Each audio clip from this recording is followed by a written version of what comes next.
Jesucristo, el Verbo viviente, es el único medio de salvación. Él es el centro del pensamiento de nuestra vida, la fuente y la autoridad de la doctrina.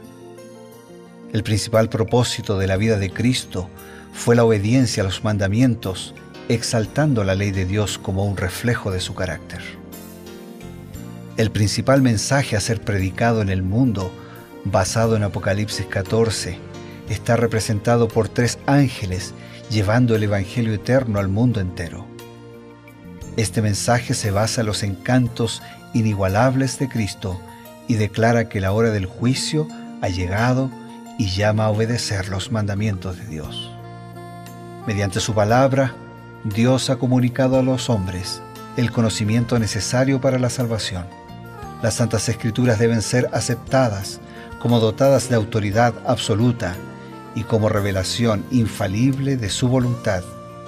Y aunque el canon de las Escrituras inspiradas está cerrado, el Espíritu Santo continúa iluminando, amonestando y confortando al pueblo de Dios a través del testimonio de Jesús, el Espíritu de profecía. El camino a la vida se traza a través de un camino angosto que debe ser recorrido con confianza en las promesas que Dios dejó a hombres y mujeres fieles que dedicaron sus vidas hasta la muerte por el Evangelio eterno. Los fundadores de la Iglesia soñaron con el día en que la revelación sería una realidad en sus vidas. Miraron con los ojos de la fe aquel día glorioso cuando finalmente la promesa sería cumplida en la venida magistral de Jesucristo a esta tierra para recompensar a cada uno según sea su obra.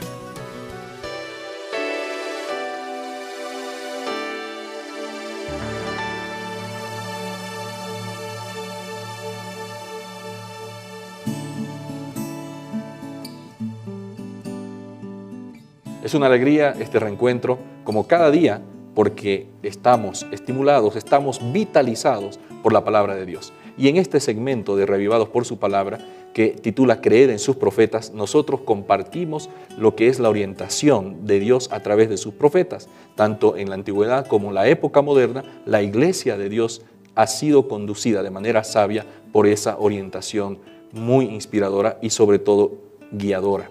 Quien nos presenta estas orientaciones es el pastor Bruno Razo, que está con nosotros. Es con gusto, Pastor Eber, que estamos juntos porque creemos en la premisa que creyendo en Dios estamos seguros y creyendo en sus profetas somos prosperados. Por eso estamos aquí, para analizar el mensaje de la Biblia, el mensaje del Espíritu de profecía, para entenderlo mejor, para asimilarlo, para internalizarlo. Y nos alegra que no estamos solos, claro, porque sabemos que muchos hermanos y amigos, a través de la radio, de la televisión, de internet, todos los días nos autoconvocamos juntos buscando la dirección de Dios para nuestra vida. Pues bien, en esta autoconvocación nosotros estamos repasando el día de hoy el libro de Levítico, el capítulo 14. El día de ayer había empezado con un tema bastante complicado, bastante difícil, y hoy lo continuamos. Es el tema de la lepra. ¿Por qué Moisés dedica 2 capítulos de este libro a este tema? Es algo sorprendente. Pues bien, no cabe duda que la lepra era la enfermedad más temida de esa época. Podríamos pensar en algunas enfermedades actuales que son muy temidas, como el SIDA, el cáncer, algunos tipos de cáncer que son más agresivos que otros, ¿no? Y la gente le tiene mucho temor. Pero la lepra era algo que ellos realmente temían. La peor enfermedad de aquellos días. Sin duda. Y entonces nos preguntamos, ya que esta enfermedad era tan terrible, ¿por qué ellos simbolizaban el pecado con la lepra? Por eso, porque como era la peor enfermedad, el pecado es lo peor que nos puede pasar. Ajá. Y así como esa era una enfermedad que afectaba a lo físico, el pecado es una enfermedad que afecta la integralidad del cuerpo. Claro. Y porque después Isaías es el que con más claridad va a ilustrar al decir, como mencionamos ya, que desde lo alto de la cabeza hasta la planta del pie hay una herida, hay una llaga, está todo echado a perder. Bueno, así como la lepra lesiona, distorsiona todo el cuerpo, el pecado lesiona, distorsiona todo el organismo. Por eso, Elena de White lo describe de esta manera. El pecado es corruptor por naturaleza. Un hombre infectado de esta lepra mortal puede transmitir la mancha a miles. ¿Sí? La lepra era contagiosa, el pecado también es contagioso, pero no es por un contagio directo, es decir, yo soy pecador y te hago pecador, pero puedo atraerte al pecado, claro. Puedo seducirte hacia el pecado, puedo conducirte hacia el pecado. Por eso dice, un hombre infectado de esta lepra mortal puede transmitir la mancha a miles. Los que ocupan posiciones de responsabilidad como guardianes del pueblo traicionan la confianza depositada en ellos si no son fieles en buscar, descubrir y reprender el pecado. Por eso, la obra de Cristo al purificar al leproso de su terrible enfermedad es una ilustración de su obra de limpiar el alma del pecado. El hombre que se presentó a Jesús estaba lleno de lepra. El mortífero veneno impregnaba todo su cuerpo. Los discípulos trataron de impedir que su maestro lo tocase, porque el que tocaba a un leproso también se volvía inmundo. Claro. Pero al poner su mano sobre el leproso, Jesús no recibió ninguna contaminación. Su toque impartía un poder vivificador. La lepra le fue quitada. Así sucede con la lepra del pecado, que es arraigada, mortífera e imposible de ser eliminada por el poder humano. Aquí hay dos citas importantes que nos están mostrando que realmente esta comparación de la lepra con el pecado es inequívoca. O sea, es extremadamente acertada. Claro. Ellos temían, no había ninguna sanidad en ese momento que pudiera decir, bueno, ahora nosotros tenemos tranquilidad porque hemos encontrado un médico que nos puede asegurar. O sea, era imposible sanarse de la lepra, es imposible sanarse del pecado. Sin una ayuda suprema, superior, sobrenatural. Claro. O sea, yo por mis propias cuentas no puedo. Tanto que el profeta dice, aunque te laves, aunque amontones, no hay cómo limpiar mi pecado. Sí. La mancha del pecado permanece delante de ti. O sea, así como la lepra no tenía cura, el pecado no tiene cura desde lo humano, a menos que permitamos la intervención de Dios. Por eso Jesús sanó al leproso físico, para decir, hay cura para la lepra física, porque también hay cura para la lepra espiritual. Y es interesante, hablando de la mancha, los judíos tenían mucho temor cuando le aparecía una mancha, porque la lepra aparece primero como manchas en la piel, y de pronto esas manchas se convierten como en la piel de la naranja, ¿no? Que empieza mucha porosidad, y esa porosidad va creciendo. Entonces justamente el profeta está diciendo, la mancha de tu pecado no se puede quitar, y más bien se va a agrandar.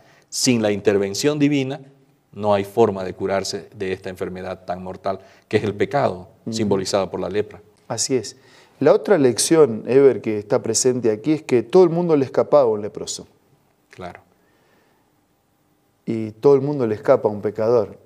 O sea, aunque son pecadores los que le escapan al pecador. Especialmente si es conocido como un pecador, digamos, ya... Claro, porque nosotros separamos, ¿no? Hay pecadores y pecadores para nosotros. Entonces, el que, no, este no es pecador, porque después de todo sus pecados no son tan pecados. Sí. Ahora el otro, ese sí que es pecador. Y evaluamos entre pecado y pecado, como si nosotros tuviéramos potestad de hacer esa evaluación. Cuando para salvar al mentiroso, para salvar al adúltero, para salvar al ladrón, para salvar al asesino, se pagó el mismo precio. La sangre de Cristo en la cruz derramada para salvar a los pecadores. Por eso es por gracia, no es por méritos. Y por eso es por gracia, no es por compra, no es por negociación. No tendríamos cómo pagar si tuviéramos que pagarlo. Es por los méritos del Señor. Pero bueno, la gente le huye a la lepra, la gente le huye al pecador. Y Dios viene a enseñar un axioma diferente. Dios también le huye al pecado. El pecado es repulsivo para Dios, pero Dios no huye del pecador. Fíjate, ver, la cosa es exactamente al revés. Cuando Adán y Eva pecaron, dice el Génesis que se escaparon. Claro. Y tuvieron miedo. ¿Y quién estaba huyendo entonces? Y Jesús lo buscó y le dijo, ¿qué pasó? ¿Dónde estaba? No, lo que pasa es que hicimos unas cositas y entonces tuvimos miedo. ¿Miedo? ¿Miedo por qué miedo? ¿De qué miedo? El que escapa de Dios es el hombre.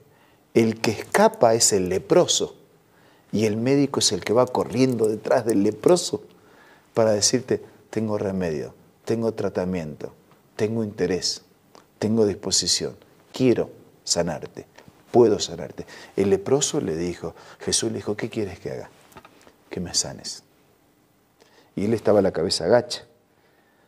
Y yo pienso ese instante, la cabeza agacha del leproso, ¿qué habrá pasado por su cabeza? Y antes que Jesús hable, dice el Evangelio, lo tocó. ¿Cuánto hace que nadie lo tocaba? ¿Y los espectadores cómo estarían sorprendidos?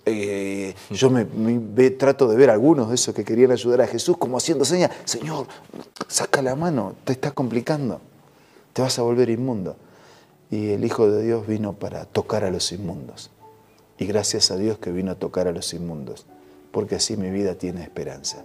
El Hijo de Dios vino a tocar a los leprosos. Y gracias a Dios que vino a tocar a los leprosos, porque entonces hay esperanza para ti, para mí y para usted, o para ti, o para ustedes. Sí, hay esperanza para los pecadores. Jesús es nuestra esperanza. Con esas palabras profundas, queridos amigos, no queremos agregar nada. Por favor, espérenos unos instantes, retornamos después de este mensaje.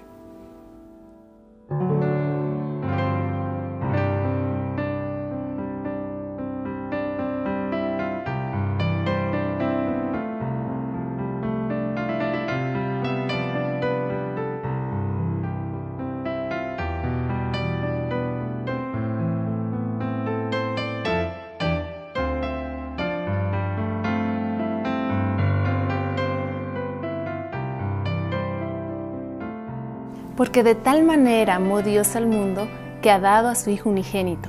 Esa es una cita bíblica muy conocida por muchos de nosotros. Y quiero hacerles la lectura de un comentario acerca de esto. Cristo debía identificarse con los intereses y las necesidades de la humanidad. El que era uno con Dios se vinculó con los hijos de los hombres mediante lazos que jamás serán quebrantados. Jesús no se avergüenza de llamarnos hermanos. Es nuestro sacrificio, nuestro abogado, nuestro hermano, que lleva nuestra forma humana delante del trono del Padre. Linda cita, que usted puede encontrarla en el libro Camino a Cristo, escrito por Elena G. de White. También puede hacerlo descargando el aplicativo Elena G. de White del App Store o del Play Store. Nos queda un momento preciso para recibir una invitación y además de eso, pedir la bendición del Creador. Yo pienso en las palabras de Pablo cuando dijo, palabra fiel y verdadera de ser escuchada es esta, que Jesucristo vino al mundo para salvar a los pecadores, de los cuales yo soy el primero. Si nos acercamos a Dios con esa actitud, vamos a encontrar a un Salvador definitivo para nuestra vida, que perdona nuestro pasado, que transforma nuestro presente y que nos ofrece su ayuda y bendición para transitar hacia un futuro lleno de esperanza. Por eso vamos a agradecerle a través de la oración. Señor, te damos gracias porque no te importó que fuéramos lastimados por la lepra del pecado. Te damos gracias porque aunque todos nos abandonaron, viniste a esta tierra para tocarnos, para abrazarnos, para sanarnos, para perdonarnos y para darnos una nueva oportunidad. Por eso te pido en este momento que abraces a todos nuestros amigos y hermanos, que ese abrazo signifique perdón, fe, esperanza, signifique consuelo, signifique en verdad una nueva oportunidad que sea aprovechada y que juntos nos preparemos para tu reino. Oramos agradecidos en el nombre de Jesús. Amén. Amén.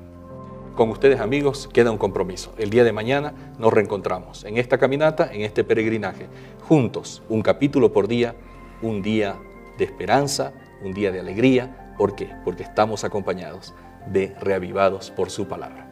Hasta entonces.